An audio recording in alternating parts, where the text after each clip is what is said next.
Good evening, guys, and it's been a bit of a hiatus, but welcome back to the Garage Athlete Show. So, we're on episode 85. I think the last time we posted something, it was quite a while ago now. We're joined tonight by Mat Barlow. So, Matt is one of the members of the Home Gym UK community page. A new kind of direction for the podcast moving forward. We're going to be interviewing guys, girls, everyone that's kind of like within this home gym community. We're hoping to bring in some of the owners of some of the brands that you guys have got as well. So yeah, as I said, bit of a new format. We'll see how it goes. But I just wanted to introduce Matt. So Matt has been a member of the group for, I think, just over a year, was it? Yeah, just over a year now, yeah. When we decided to just kind over of a year. Amazing. So he's built out his own home gym, as you guys might be able to see in the background if you're watching this on video. As an is it firefighter? I am. I've just recently retired, yeah. So recently retired firefighter, competes in natural bodybuilding, just like myself. So something a little bit close to my heart as well. So yeah, without further ado, Matt, if you kind of like want to introduce yourself and let the listeners know a little bit about you.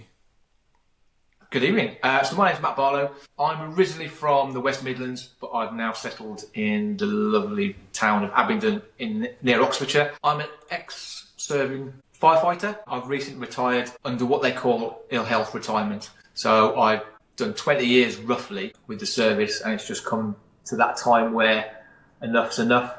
And the decision was to build a home gym, somewhere safe for me to train away from all the noises and the busy gyms and things like that. And it's took us 18 months to get where we are now, with the help of varying companies and coaches who have assisted us along the way. So I have cancelled my gym membership, and I am 2 weeks into training at my home gym solidly. So you mentioned about having somewhere safe to train. Do you want to kind of like expand on that a little bit and explain why it is that you struggle with training in the commercial gym? So in 2011, I was involved. Well, in 2011, I was diagnosed with PTSD. A few years after I'd been involved in a crash in a fire engine, and it took a few years for me to be honest and open that I was having nightmares and I was sleepwalking to the site of the crash, that kind of stuff. But I persevered within the fire service. And one of the things I found was being in a gym, having somewhere to switch off from the world and train, was really beneficial to me. Because it got to a stage where I wasn't eating and I wasn't looking after myself, and things were really, really bad. Debts were piling up left, right and centre. I was isolating myself from the world. And it just took a moment for me to realise, actually, I need some help and I need to speak to someone. And I've got some help and treatment from there, but I kept going to the gym. I kept going, and the realisation was that if I keep training and keep myself physically fit, and I eat the right foods and I take the right supplements, if I relapse again, then I've got quite a long period of time before I get to that point where I'm not looking after myself again. I'll be fit and healthy, and my body perhaps will cope better with not being looked after as well as it should. I persevered in the fire service. I think that's a really interesting point. I don't know if you've seen, but there's an interesting debate going on in the fitness industry at the moment where, because some people say like the gym is my therapy. And I think what you've highlighted there is a really, really interesting, it's probably how I would take it as well, is like the gym and training on its own isn't therapy. Like ultimately, if you need therapy, like it's separate, but the things that therapy can teach you in terms of taking ownership and being completely like honest with yourself about the situation that you're in, the gym is a very good place for you to develop those skills. Like it's one of the few places in life where we actually chase failure. Like we want to be overcoming obstacles and pushing ourselves and pushing our comfort zone. And I know from my own journey with talking therapies, a lot of it is kind of facing your own trauma and pushing yourself into an uncomfortable situation, because especially as men, we tend to be taught to put up a wall and hide from it, rather than actually talking to somebody about it and admitting that we're struggling and admitting that it's hard. So I thought that was a really, really interesting point that you said that you used it alongside your therapy as something to kind of like focus on. Am I correct in that? Yeah, very, very much so. So the fire service, when I was quite younger, when all this happened and first came out, my peers were all adult males who were teaching me to be the best that I could be. And I didn't want to feel a failure by coming out and saying, listen, I'm struggling, this is the problems I'm having. So I carried on. And I used the gym as a way of controlling my anger and perhaps just trying to tire myself out so when I went to sleep, I went to sleep. But it wasn't until I actually came out and said, these are the problems I'm having, I realised the people I was around were actually solid guys and they were quite caring and they only wanted the best for me. And then the service I was in gave me access to treatment. So I had treatment alongside my gym. And I would say from that day, from having treatment and for having treatment now, the one thing they've always said is keep going to the gym because it will work side by side. Amazing. So yeah, anybody out there that is struggling, like mental health wise, just realise that the gym probably isn't going to be the answer on its own, but it is a great tool to work alongside those other techniques that you'll be kind of like learning through speaking to somebody. And I know, especially within the group, we've got a lot of people like in there that have kind of opened up or have their own mental health journeys, and that the community that we've got on there is very, very supportive. So kind of moving on from that then, Matt. So I can see a couple of bits that you've got in the background. Do you want to walk us through kind of like what your training looks like at the moment, like what it is that you're training for, and then how have you kind of like picked out the pieces that are in your gym to kind of go along with that training? So I'm in my off season, so I'm in my bulking phase, so I get to eat lots of food. My partner Olivia is in her cutting phase, so she's competing this year. So yes, we did try one year both cutting at the same time. However, that's a no-go. I was going to say, being a bodybuilder myself, I can't imagine me and my wife dieting at the same time would be a happy household. So I think you've made the smart decision there. Yeah. So we had a plan. We always spoke about opening a commercial gym. We always wanted to, but obviously it's a lot of money, a lot of investment. And it was like, well, okay, what can we do? Let's build something ourselves. Let's do it. We've got the land at home. And to have a brick garage built the size we wanted, it was $42,000. But we found a company that imported log cabins, and it only cost me 12. So I built it myself. I've done everything myself, and I'm quite chuffed, to be honest. It's nice to come into the gym in the morning and know this is mine. We've had a lot of help from a company called Muscle Squad, who have, I would say, they've saved us a few times where we've been let down by companies. They've kind of pitched in and sent us stuff. So we've got a full-on Smith machine stack with a separate stack at the back for lat pull downs and low rows. We've then got a squat rack. So is that the Muscle Squad Advanced Trainer? Yeah, it's called the Muscle Squad Advanced. Yeah. And then we bought Series 4 line, isn't it? Yeah. And then we bought we was quite lucky, and I was quite crafty, that I bought a Phase 3 squat rack and stack off eBay for 500 quid, which was less than a year old. So I bit his hand off. We've managed to get in a leg press. So it's based on a pre-cool one. Some guy imports them in Holland, I think. So I went and picked that up the other day. I've got a leg extension leg curl dual, which is a cracking piece of kit. And we've got a speed runner, a spin bike, and then we've got dumbbells from 1 all the way to 40 currently. We're on the lookout for some bigger ones. For me. And then we've got loads of attachments and loads of weight that you pick up along the way from when we go visiting 24-hour gyms, because there's nothing really around here for us if we want to go to a good traditional gym like JP, trained by JP. That's a 45-minute drive for us, but we go there for a bit of a treat. And there's one called Heroes, so we tend to pick up mag grips and things like that along the way. We take them to the commercial gyms that we go to, but as you can see, it's proper. I'm well chuffed, and it's paying dividends because I can bring the kids in and teach the kids, and that's something that we really want to do, because in Oxfordshire you can't take children into a gym. They've got to be 16 or over. So we've got 14 and 13-year-old boys which we can bring in here and actually start teaching them now and set them up for the future. Amazing. So is this the first iteration of your gym? Did you have like stuff before and then it's kind of like changed over time? Because you said you've invested in kind of like the log cabin and stuff. So Yeah.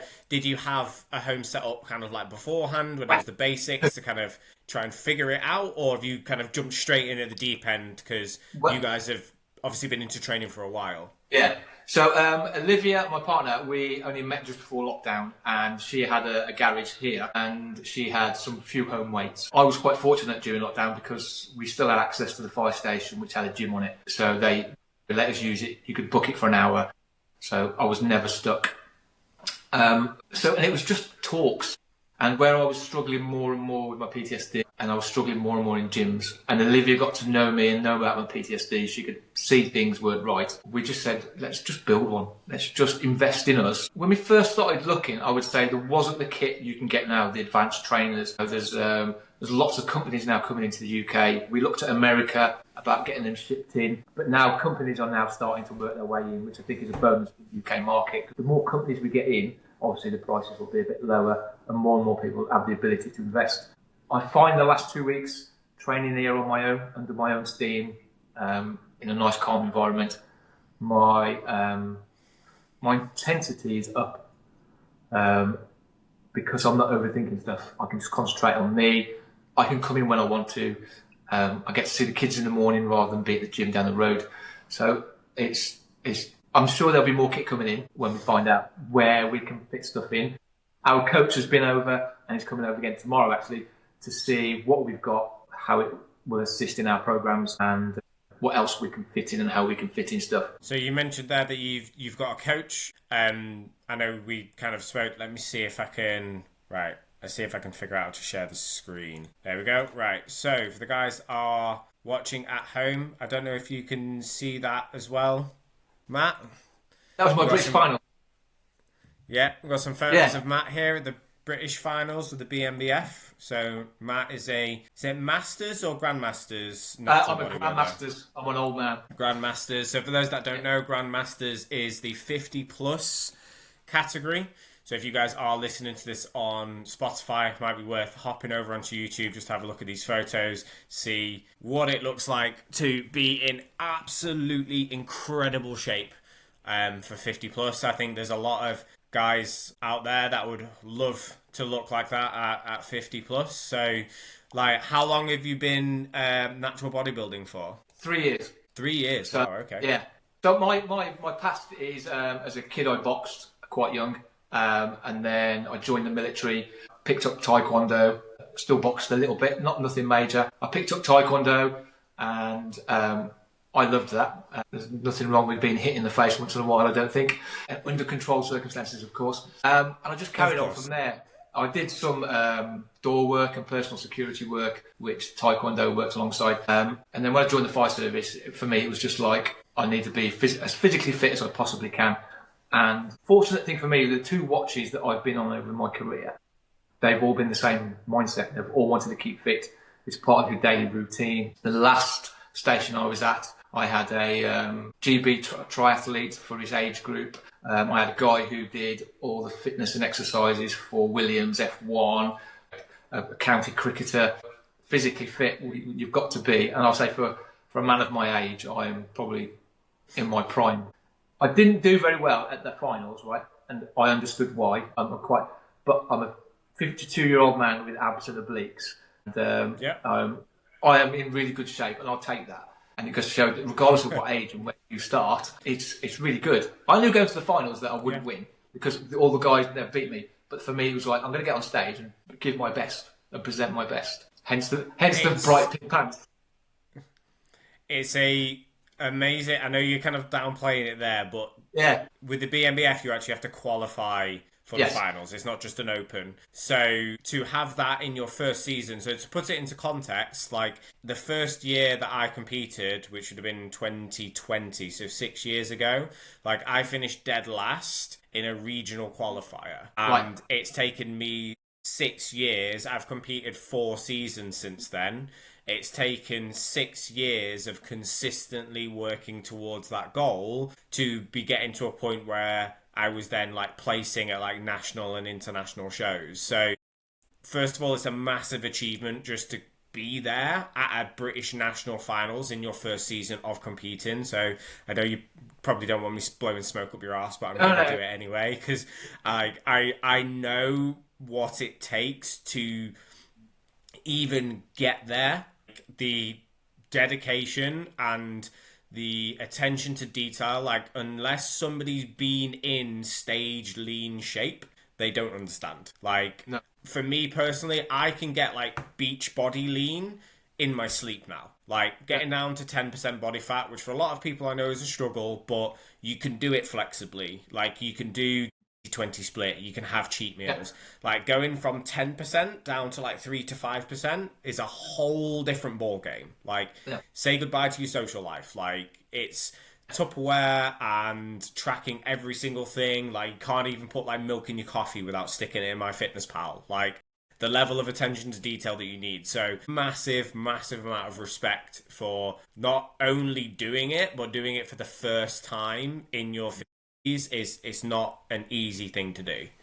No. The other thing about it was I liked the routine. To help my PTSD, I liked the routine. If you think about, there's a film called About a Boy, and he spends his days in hour increments, and that's kind of how I plan my day. And having the coach that I had, he understood my PTSD, the lack of sleep, not wanting to eat, and that kind of stuff. But he persevered with me, and the community. When I got on stage, I was petrified. I was bricking it. Everyone helped me out. They really did. So it was really nice, and it's helped me push even more because I want to be in and around those kind of people, those positive people. That when I'm really struggling, I've got those positive people to reach out to. 100%, and it's something that again I can attest to. Like I think for a lot of people, like bodybuilders, get a bad rep. People think, oh, like you're prancing around in your pants on stage, like you must be up yourself. I have never met a nicer group of people. You get the odd one or two, but you're always going to get them in any sport that you do that are a bit egotistical. But I have, like, being backstage at a natural bodybuilding show, like, even though you're competing with these guys, like, you're literally about to step on stage and compete against each other.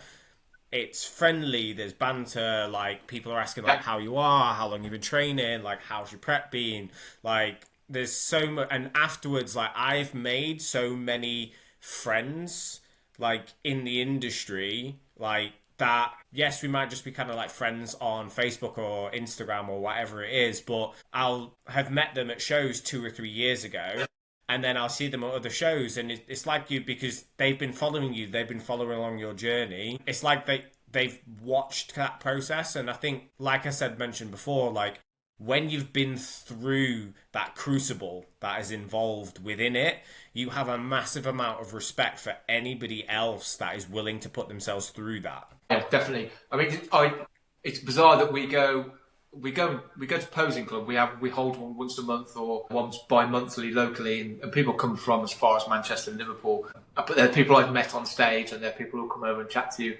They direct message me like in the week and things like that to see how I'm getting on. I'm not the best on social media. Olivia loves it. I just post things as and when I want to, or as if I'm happy to. But I still get people message me, see how I'm getting on, and how I'm doing, how my training's going, how your food's going, what calories are you on? You know, it is just a nice notes. Yeah. So I've just found it a really nice. I've stepped away from the fight service, and I've kind of lost that group of friends that I had and those group of peers. But I've gained some other peers to look for and look towards, regardless of age. I find it just very interesting that young kids will send me messages that have been at BMBF, and they think I've been training for years and years and years. I just find that it's just a wholesome community. It's really odd.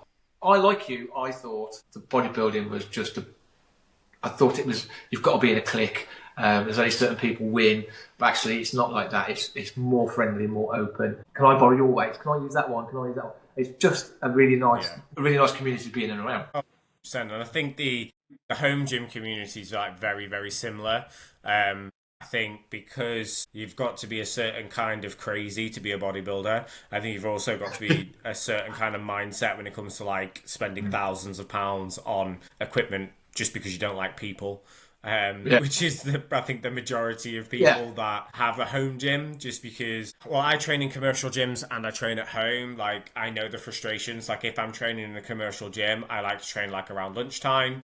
So either kind of like before I kind of go on shift, or I will avoid the peak time, because trying to train in a commercial gym between 4 and 9 p.m. is just absolute bedlam. Like, so if you could give on main for training at home, let's set aside the kind of the mental health aspects, etc., what do you think is the number one benefit to having and owning a home gym? Well, that's difficult because there's lots of reasons. Well, you can give me a couple. Give me a top three.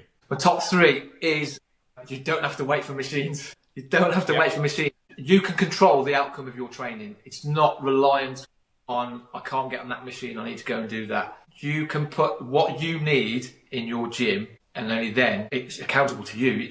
It's you know, I've got everything I need in here, and I don't have to wait. I don't have to change my training. I can just come in and do my training, and that's the one big bonus for me. People scrolling and hogging machines. There's none of that. There's none of that. It really, you know, I find it bizarre that people go to gyms and they do that. They just sit and scroll. I watched a lady deadlift and she was watching The Big Bang Theory on her phone. I just didn't get it. I just don't get it. No, I don't get it either. Like, no, I just think it's a good way as well that if you're not confident to go into those big open spaces, that you can train safely at home. I think that's also, if you're worried, you can start yourself a little home gym. There's so much out there now. Facebook Marketplace is awesome for stuff like this. The home group community, I've sent so many people links, and people send me links to buy stuff. I was chatting to a guy the other day who was looking for kit, and I sent him I don't know why I did it. I looked on Facebook Marketplace and I sent him loads of links. And I just think that's it's a bit like the bodybuilding community. You look out for each other, and that's what I found about this community is you have a chit chat and things like that, and you find stuff. I found this and about the podcast, and I thought, should I do it? Should I put myself out there or not? I was a bit worried, but actually, it's actually a positive thing. And we spoke about it before. There's no questions off limits. You can ask whatever you want. It's not a problem. But I think if you're invest, do it. The amount of kit you can get out there now for a good price. Now is the time to strike with new companies coming into the UK. 100%. And I think Jay has done a series that's basically like how to kit out your gym for less than £1,000. And I was really surprised at what he was actually able to get for £1,000. It's not a small amount of money, but ultimately, if you're making a decision to invest in your health, what I would say is like gym equipment does hold its value quite well because it's made of iron. At worst, somebody can strip it down and sell it for scrap. A rack is probably going to keep 60-70% of its value. Same thing with like benches and stuff, and they do last for years, so you don't need to go out and spend thousands of pounds on a top spec home gym. Having these conversations, I've had a couple of these conversations up to now, has showed me is that a lot of people will start out and they will buy budget friendly stuff just to see if they're going to use it, or is it going to become like that Peloton that becomes the world's most expensive, like, what's it called? Air dryer. But if you find that you end up using it, like for me, like my brand's all about helping dads get back into fitness, like once they've had kids. And just that thing of taking out that 20-minute commute to the gym. So rather than now your session taking an hour and you got a 20-minute commute either side, that's 2 hours out of your day. If you can do a home workout that's 45 minutes long and it's in your garage, like that is genuinely a 45-minute session. You can fit that in a lot easier than nearly 2 hours. And then to kind of like your other point, like you get to pick the kit that's in there. So if you want to train for high rocks, buy stuff that's appropriate for that. If you want to train for bodybuilding, your gym's probably going to look different to like a power lifter. It's like you build your own story, you build your own adventure. And I don't know if you found this, but I've bought stuff, had it in my gym for kind of like a year or two, realised that I don't really use it, sold it, and then bought something else to be able to experiment with different things and different bits of kit and do I like this particular bar or not? So I think it becomes, well, it is a hobby, but it also becomes a way for you to be able to explore different modalities of training, whether you want to put a powerlifting block in there or whether you want to train like a bodybuilder for a while. Well, when I look at it, there's 2 points there. The cost of kit. If you're, obviously, there's some gyms you pay up to, 200 quid a month membership, down to your lowest commercial gym, which is, I think, is probably around by me, is 30 quid a month for your 24/7 gyms. If you use your home gym for a year, that's 350 quid, and you've invested it in your kit. For me, it's a bit of a no-brainer, really. You're paying to go use someone's electricity and to use kit that someone else has used. Well, actually, you can use that kit at home, invest the money wisely. Within a couple of years, wait and that has held its value. If it hasn't worked out, you sell it on and you go back to a gym, or you buy more kit. And the second thing is, you said it's about dads who've got children and getting back into the gym. I don't think there's anything more positive than your children seeing you train in the gym or taking time out to go and train in the gym. Because I've got 2 young boys and they'll come and train in here and they come and ask questions of me and Liv about the weights we're lifting. And I think it's positive not only to see me lifting weights at my age, but also to see Liv 10 years younger than I am, but to see Liv lift the weight that she can lift. Because it's nice to get them into a mindset that we're all equal and we all lift and we can all lift different weights. But to get them started early, I think it's quite a positive thing. So to have a home gym and have your children watch you train effectively and be fit and healthy, it pays dividends for them in the future. Oh, 100%. And it's obviously, there's a massive push at the moment in terms of getting kids, because obviously with the iPad generation now, they are playing out on their bikes and doing that sort of stuff. So if you can get them into a routine where they don't see exercise as punishment. So I know for a lot of my clients that I've worked with over the years, like if they weren't naturally good at sport growing up, what would happen is they'd be in a PE lesson. The PE teachers would gravitate towards those guys that were naturally good at sport because they're the natural athletes. Like they need more of their attention. So what do those kids then do that aren't naturally good? They mess around. So if they mess around in your PE lesson, what does the PE teacher make you do? Go and run laps because you're doing my head in. So they then associate exercise with punishment. So they then turn 16. They're no longer forced to exercise. And suddenly everybody wonders why these people don't enjoy exercise and physical activity. I don't know about you, but I haven't ever voluntarily gone and done something that was given to me as a punishment when I was a teenager. No. A lot of my job as kind of like a trainer or a coach, a lot of the time is switching that mindset of training being something that we get to do rather than we've got to do. Like training should be a celebration of what your body's capable of, not I need to go and spend an hour on the bike because I overate at dinner time. And I think like you're saying there, like your kids watch everything they do, everything you do, and they will model your behavior a lot more than they will listen to the words that are coming out of your mouth. So if you are modeling that behavior from a young age and showing, no, this is a priority for me, I make time to be able to go and train because it's important to live a healthy lifestyle, they are much more likely to then pick up those lessons and continue those lessons later on into life. Oh, definitely. And the same as with nutrition. They see what we eat on a daily basis and they ask questions. We don't always eat what they eat. We sometimes give them chicken nuggets, but they're homemade, or but we eat what we eat. But they ask questions. They ask what. It's just a good way of educating them as well. 100%. Okay, so you've said that you've imported kind of a log cabin at the moment. Is that about the same size as a normal single garage, or is it a little bit? Have you got a little bit more space? So we went for a 5 metre by 7 metre. Okay. It was purely we wanted to get the biggest we could in the footprint that the council would allow us. So that's what we went for. So that's what we went. If I could have gone 8 metres by 8 metres, I would have done. I would have. But of course, they said no. Well, I know some commercial gyms that have got less space than that. So. Do you know what? It's surprising that I don't sit still, and even in the small space that we've got left, at the end of my workout, I'll have done 6,000 steps. And okay. My coach tells me off, and she tells me off. She doesn't get it. I just don't I just don't sit still sometimes. But I would have gone bigger. We looked at other garages, other gym types, containers, everything like that. I don't think the neighbours would have liked it if we'd have put 2 containers on the front garden. But it's surprising what people, they look at it and they think it's a barn because it's so tall. We were surprised when I put it up how tall it was, but we just managed to get racks in. They fit in perfectly. There's scope for more kit, but we don't know what. And like you said, I'm sure at some point we will get rid of either the spin bike or the runner and put something. I would love a belt squat. I really would love a belt squat. So yeah, that was going to be my next question. So obviously in the UK we struggle with kind of like limited space.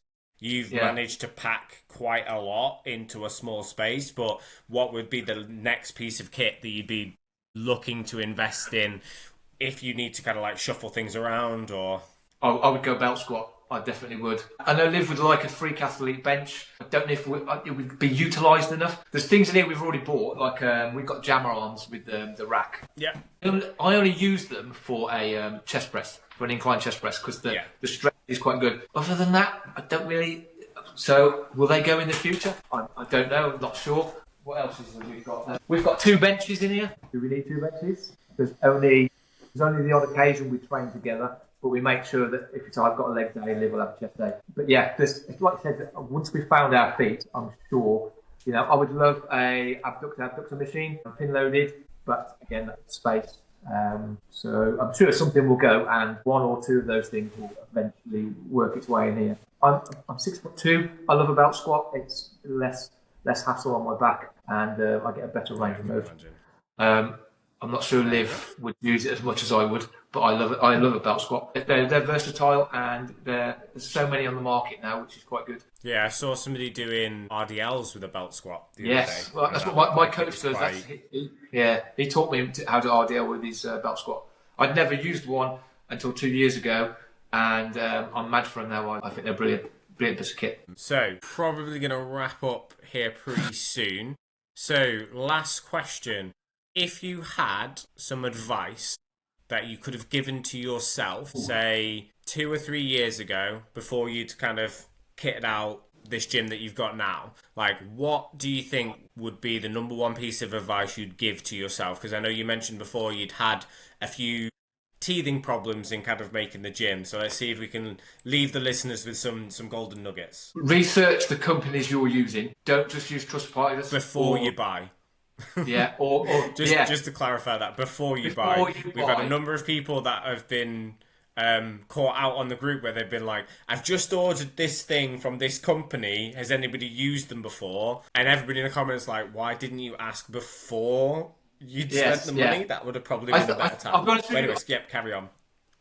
What I normally check, and I checked, however, I never asked in any groups or anything like that, so I fell foul to that. Now, luckily, we have been refunded our money, but it took so much to get it back and then invest and get the kit that we needed. So I would say you've got to check companies out. The one thing I would say is if you're going to buy kit and you get a chance to go and try it, go and try it. We tried so many companies, but we visited every company. Like Muscle Squad, we went there time and time again. Is this exactly what we want? And I would tell myself the same, and anyone else. There are companies out there that have showrooms. Go and visit the showrooms. They're out there. Some of them aren't that far away. You'd be very surprised. For us anyway. But go and try the kit you're going to buy. Even if you can, in the group, ask someone who's locally, who's perhaps got that piece of kit. I would happily, if someone in the group said to me, I'm only round the corner or I'm 10, 15 miles away, can I come and have a look at your kit? I'll be like, yeah, come and have a look. Come and try it out. See how it works. If it works for you, then it works for you.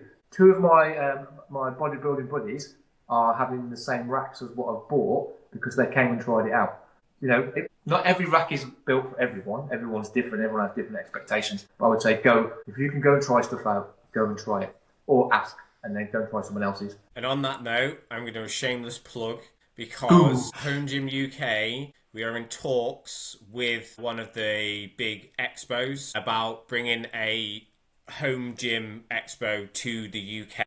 but we need to get as much support for it within the group. So again, these companies spend a lot of money to be at these expos. So if you are thinking about investing in kit and want to go and try it out, like if we can get this off the ground, especially that first one, guys, make sure we're heading down to that expo. You can meet, well, you'll be able to meet myself, Jay, a lot of the other admins that are there, because we'll all be there. You're going to have quite a number of the kit providers that are within the group. Hopefully we'll be there again, as long as we can promote the hell out of this thing. And it just means it gives you guys a chance to, like Matt said, come and try the kit. And it's not you're having to travel to Milton Keynes to go to Muscle Squad and then to Glasgow to go to Primal. Like, they're all going to be in one place. They're all going to bring the kit and you can all go and have a play with it. Even if you're not going to buy or invest in like a big piece of equipment for the next few years, if you can at least go and test it and feel the quality and speak to the owners and get to know the people behind the companies, you can be a lot more confident then when you do invest this money into what can quite often be quite a significant investment. So yeah, shameless plug, kind of like out the way.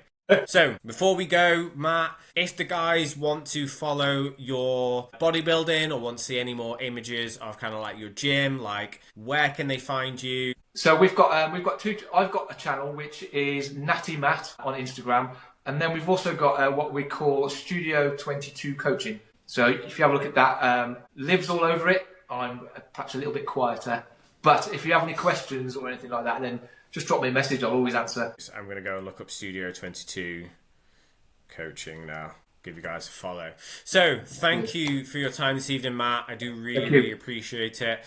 As I mentioned to you kind of like offline, I'm using a bit of new software here. So, the video/audio on this might take a little while to go up, because I've got to figure out how to do everything with this new software. But really appreciate your time this evening, dude. And yeah, guys, check out Matt over on Instagram, see how his prep and stuff's going. And again, I will be posting all the links to the discount codes, etc. that is available through the Home Gym UK community page. Over on Facebook, if you guys aren't members in there, head over to Facebook, look up Home Gym Community, Home Gym, and yeah, get involved in the community. We've got 30,000 home gym owners in there that just love chatting about their home gyms. So, amazing. Right, I shall see you guys very soon.